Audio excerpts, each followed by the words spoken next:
Екеуміз тұрмыз. Сіз ол ито қыздарға қарап тұрсыз, мен сізге айтып тұрмын, менің киімім қалай болып тұр десем, сіз мені бір салыстырмалы түрде ол қыздарға қарап, маған қарап, сен кішкене сәл семіріп бара жатқансың. Шаршап кеттім бауыржанымызды сүйретіп мынандай нәрседен ше. Мен бұл жерде бороться етіп жатырмын ғой махаббатым үшін. Мысалы, мен қызғанамын ол нәрсеге, өмір бақи қызғанып өтсем, не ал? Сол нәрсе мені алып тастайма, қыз балада қызғаныш қырсықтық болады. Мен жырпыңдап қарадым ба дедім. Мен сізге жырпыңдап қарады деген жоқпын ешқашан. Ол қыздар сізге қарады, сіз де в ответ қарадыңыз. Ой, қойшы. Ауыр сөйлеп қатты ренжімеңіздер, бірақ айттым ғой жаңа.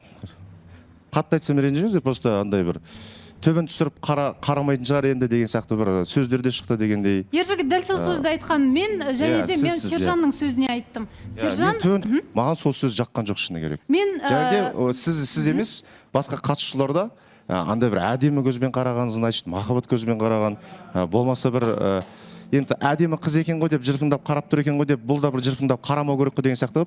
Как будто мен бір жырпыңдап кәдімгідей бір сонда бір махаббатқа адал емес адамның іс әрекетін көрсетіп отқан сияқты көрсетіп қойдыңыздар да, айып етпеңіздер. Ондай дүние болған жоқ бұл жерде.